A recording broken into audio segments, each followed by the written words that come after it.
comments you guys want to make as well, thoughts that you want to share, we'll have sort of like an open forum. I think is the best way to do it. Mr. Chairman, would you like to say anything? I'm just really glad to have the three of you guys running. It's going to be a really good event, or a really good race, and the party itself needs to step up and give you guys a lot of support.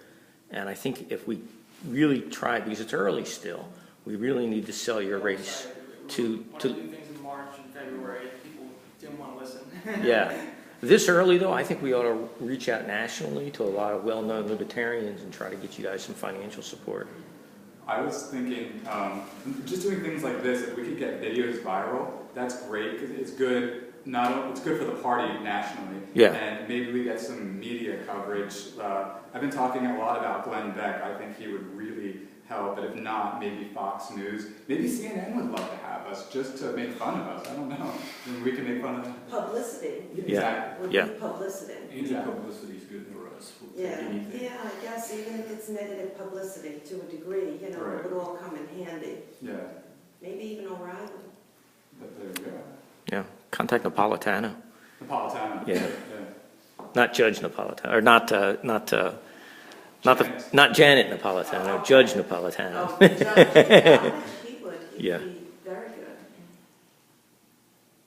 Will you ladies have any questions? Because now we're just getting into you. Ashley, you want to say something? About health insurance, Affordable Care Act, seems to me that the private sector was running health insurance quite well, and there's plenty of ways people get health insurance. There's basic coverage for people who cannot afford to pay premium rates, and there's bodily injury protection for anyone who's in a car accident. There's also health insurance for people with pre-existing conditions, and it seems like the private sector has everything working, and I just think it seems unnecessary for the government to interfere with the system. And so I'm just wondering how you guys would stop the Affordable Care Act. I want to nullify it here on the state level and say it's unconstitutional, and I think that's the most effective thing we can do. There is, I believe, already a bill in the New Jersey's, I don't know if it's in the Assembly or in the Senate, but a Republican already set forth a bill. I don't know if it's gone anywhere, but you know, if we get in, we can certainly put a lot of energy into that. Mm-hmm. Well, the idea, I don't think everyone knows, the idea behind nullification, if I understand it correctly, is that the state has the power to declare federal law unconstitutional and then not follow that law. The problem with that is the Supreme Court has upheld that Obamacare is constitutional. So you have to look at other things, try to approach from a different angle. I'm not sure how well nullification will work. It might not work, but it would at least say something, like spiritually, if we're making a statement. We're saying we here in New Jersey are opposed to what the government is doing. Several states have. They've refused to fund the Medicaid expansion part of it. Which Yeah. Chris Christie, unfortunately, has taken to the Yeah. Medicaid expansion. Yeah, I'd like to add that, there are parts of healthcare that are extremely broken, but the healthcare reform does nothing to fix it. There's no competition in healthcare. You can't go, if you're going into it for an operation or something like that, and ask, well, what's the price going to be? They can't give you an answer. And, so there was things that were broken about it, but this just makes it worse. It adds more bureaucracy. It makes less competition. Maybe they should go way back and use healthcare like state kind of thing, state healthcare. Well, the problem with state healthcare, the way I understand it, is that the government is still involved. It may not be the federal government, but a government is still involved. So it's still taking it away from like a company that might want to do it better or offer a cheaper service. The problem is it's very complicated. Obamacare is 3,000 pages. I haven't read it. Has anyone else in this room read it? So it's not entirely obvious what it's going to do. And some of the parts of it don't kick in until 2014. So it's complicated, and we're not sure what's going to happen. And so even addressing the issue becomes difficult. And on a state level, as opposed to a national issue, there's only so many things you can do. But we're definitely going to be looking at it.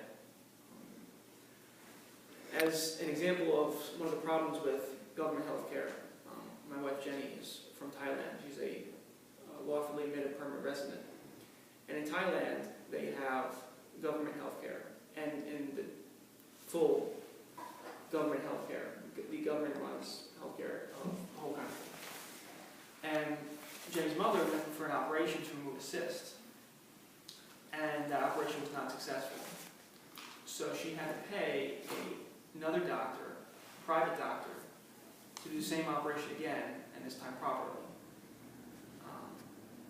So when you experiment with things like how much involvement you want the government to be in your health care, I would just prefer less than more.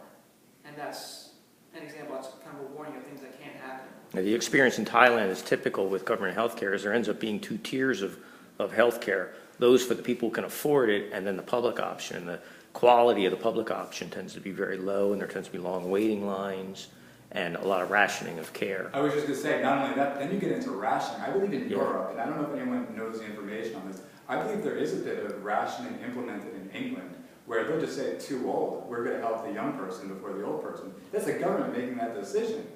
A government is saying who's going to live and who's going to die. I mean, But if you have the money, you can get it done. It's the Right. people with the money that... Right.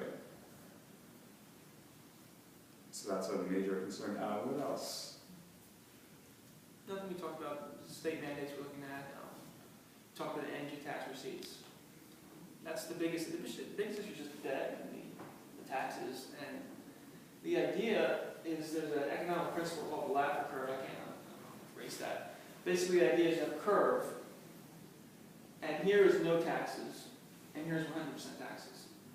And there's a balance you're trying to look for where it comes to taxes, where you're allowing businesses to thrive, and you're taking just enough money.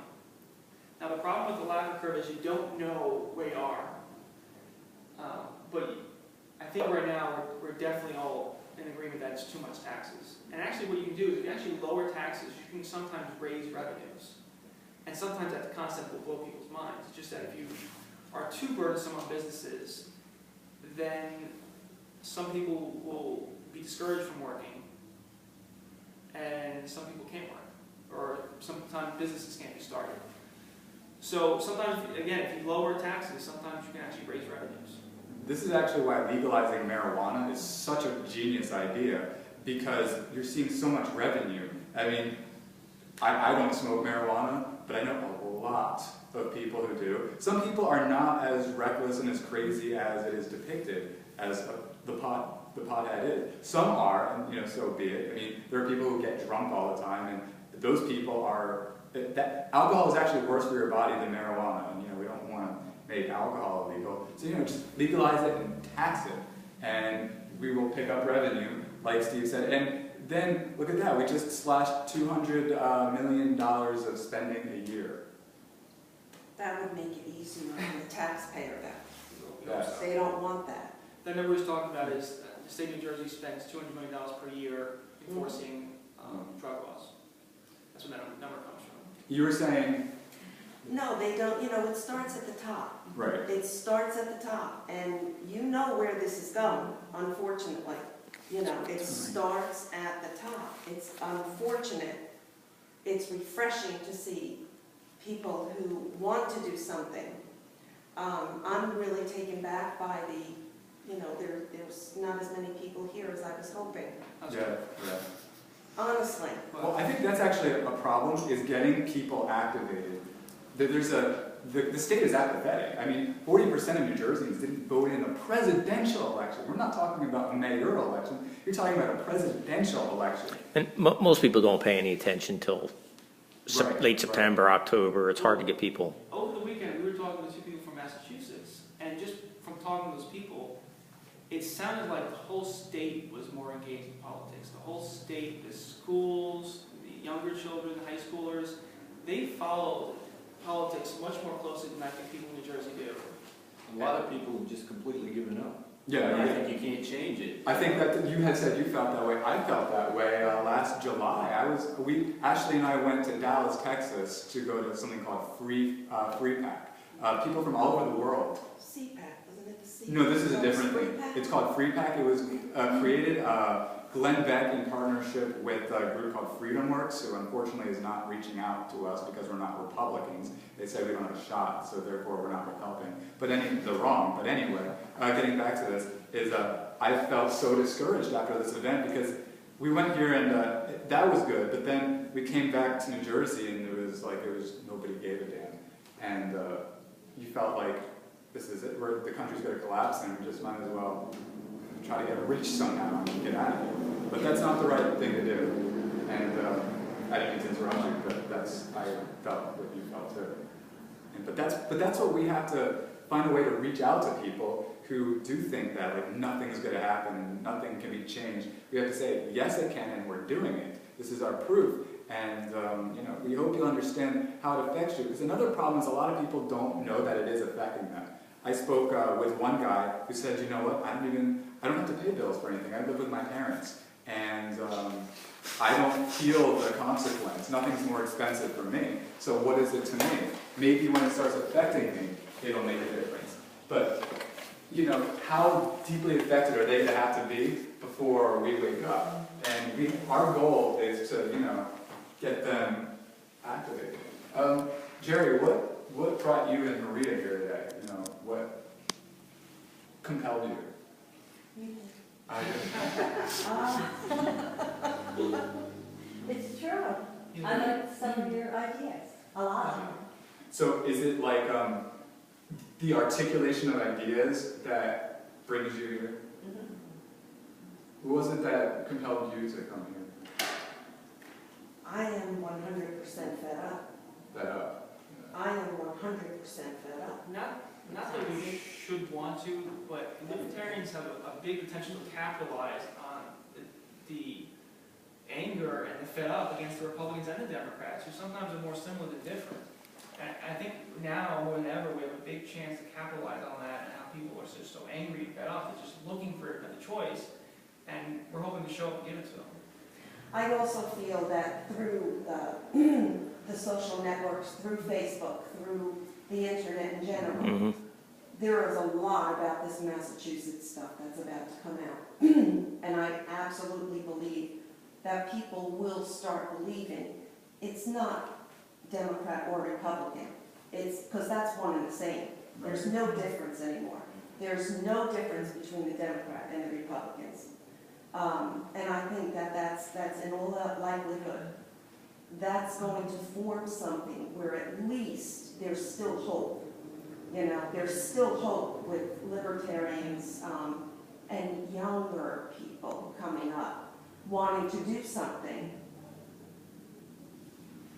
Yeah, I think that's good. And that event was a crazy event, and the way it's being dealt with is astonishingly fun. The suspect, the first guy who was arrested, and was referred to as a man of interest, they let him go. Even though he had a terrorist status, he had a previous event file, and at the snap of a finger, the same day or in the same week that Saudi representatives came to meet with President Obama. That first young man we were referring to, Yes. they just found his body they pulled his body from a body of water up there. Oh, no kidding. Mm-hmm. Where? Somewhere up in Massachusetts. Oh, in Massachusetts. So somebody killed him, or Well, killed himself, or... nobody knows. Wow. We got no transparency on that issue whatsoever. Janet Napolitano has changed her mind about 3 times so far about what happened in relation to him. So, you just opened up another can of worms regarding what has anybody said about it? All I know, because I'm having work done on my house, I managed to put the television, Fox News on for a brief couple of minutes, and I saw it come across the ticker. I was, Sometimes that's all you get. Yeah. Well, because they won't even talk about it on the other media networks. That's why I have the Blaze. That's Glenn Beck's channel. Right. They cover this stuff. Yeah. So. Yeah, so I don't know, maybe O'Reilly will have something on, I don't know. But yeah, I just thought that was very, Yeah. and this is what I'm saying, that there are, I believe that, we're not alone in this. We're really, you guys know that, you have hope, and you mentioned the hope factor. I don't want to lose hope. I was losing hope, and when I was losing hope, I was starting to just like lose my mind, because if we don't hold on to something, what's going to happen? I'm not going to sit around and wait for anything to happen. I'm just not going to sit around and wait for something to happen. You know, I want to do something. So I think that, you know, events like this are really big because we get talking, and hopefully we get more and more people talking. You know, I look forward to getting this up on YouTube and on Facebook and get people's comments on it. Hopefully it'll go viral, and people will see that we're having these conversations, and other people are having these conversations across the state and across the country.